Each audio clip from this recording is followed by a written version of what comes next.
Boa noite.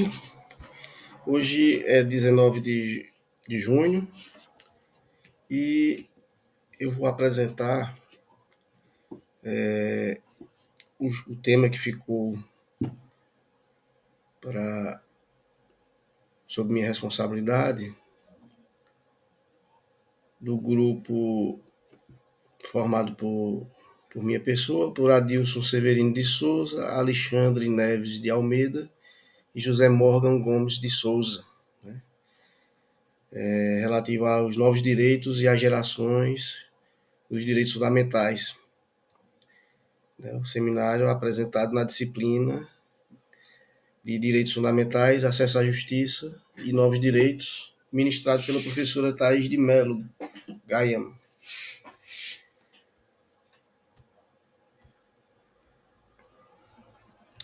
Bom, inicialmente eu gostaria de,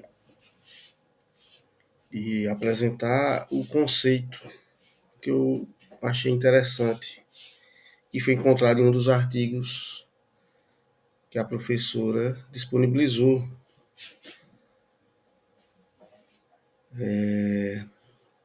O autor, nesse artigo, diz que os novos direitos objetivam assegurar a todos garantias antes não reconhecidas dentro da indispensável convivência social necessárias à sobrevivência da sociedade organizada. Então, ele traz esse conceito mostrando que a, a, o surgimento dos novos direitos eles se dão em face de indiscutíveis parcelas da sociedade que não têm reconhecidos seus direitos, né? E tal reconhecimentos são indispensáveis para a convivência social, de forma que é necessário haver uma, uma nova interpretação dos direitos para que seja acolhida determinadas parcelas da sociedade.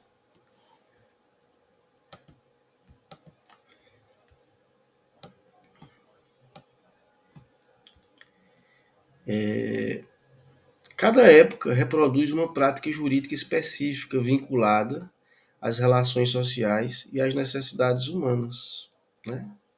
Então, os direitos eles não é uma coisa estática, né, imutável. Na verdade, os direitos ele reproduz o que as práticas sociais de um determinado momento histórico, né? E as necessidades também daquele povo. O arcabouço normativista da moderna teoria jurídica convencional é pouco eficaz e não consegue atender às extensões competitivas das atuais sociedades globalizadas. Essa é uma das críticas que são encontradas na doutrina. As novas necessidades e conflitos precisam de novas formas de direitos que desafiam e põem em dificuldade a dogmática jurídica tradicional, né? Então, é como que não há uma subsunção perfeita e eficaz atualmente dos direitos, né, aos fatos que ocorrem no cotidiano. Não há essa correlação de forma a abranger universalmente todas as pessoas, todos os grupos sociais, né? De forma que aparentemente os benefícios são apenas para os grupos dominantes, né? A tutela de direitos são apenas para os grupos dominantes, né? O branco, o, o dono do capital, né? Etc. Eu destaquei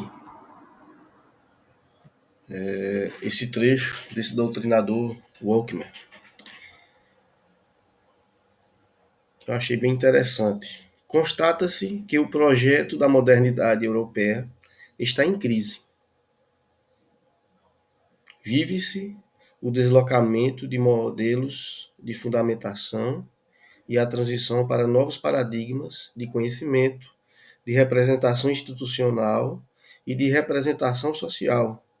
Como assinalado em outro contexto, o arcabouço normativista da moderna teoria jurídica convencional é pouco eficaz e não consegue atender à extensão competitiva das atuais sociedades globalizadas, que passam por distintas espécies de reprodução do capital, por acentuadas contradições sociais e por fluxos que refletem tanto crises de legitimidade quanto crises na efetivação da justiça. Né? Isso aqui resume o que eu disse anteriormente.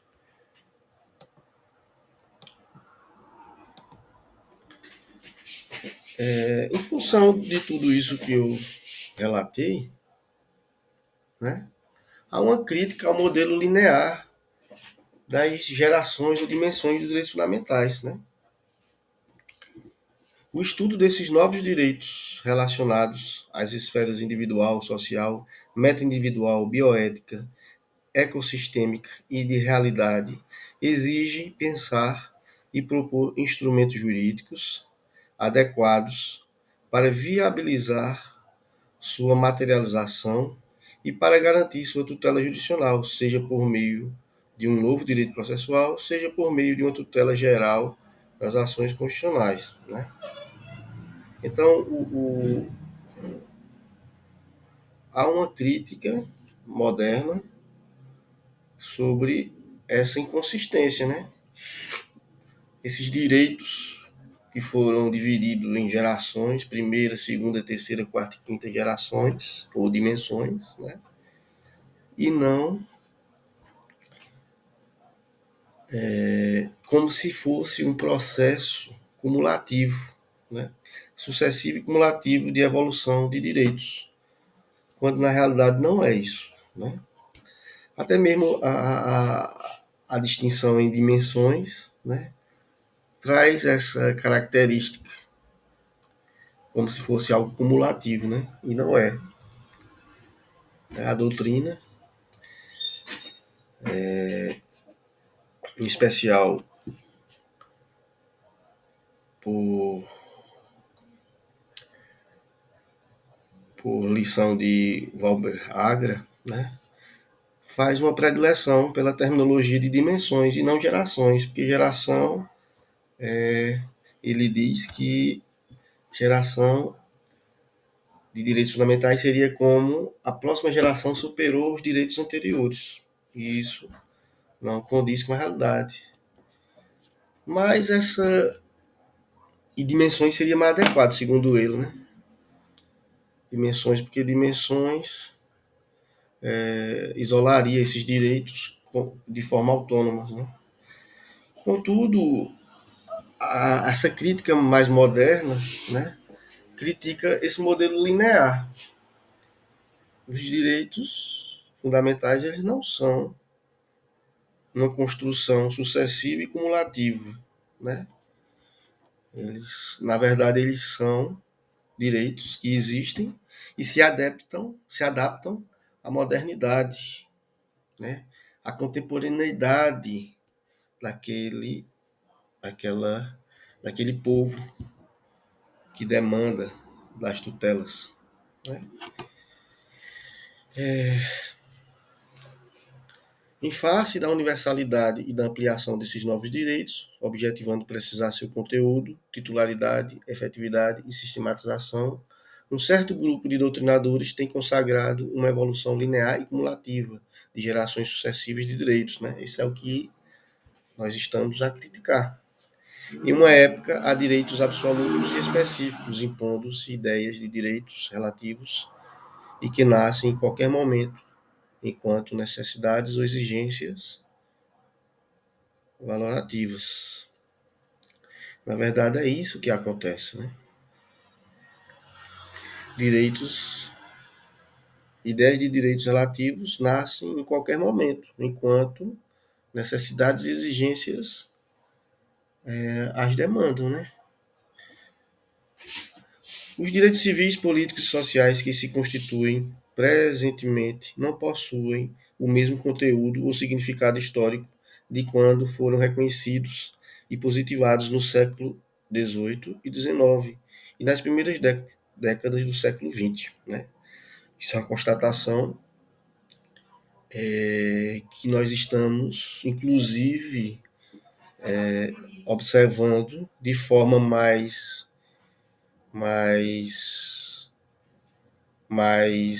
como é que se diz? Mais intensa agora, nesse momento. Também, o outro não é o entendimento de Brandão, com referência aos novos direitos provenientes da realidade virtual, pois a ação danosa da inserção de vírus no computador de alguém pode gerar um interesse de cunho meramente individual, ou interesse de ordem coletiva e até mesmo transnacional. Né? Essa é uma exemplificação que esse autor ele traz. A tradição linear da afirmação e conquista de direitos não tem deixado de realçar o valor atribuído às necessidades essenciais de cada época. Então, a tradição linear de afirmação e conquista de direitos não tem deixado de realçar o valor atribuído às necessidades essenciais de cada época.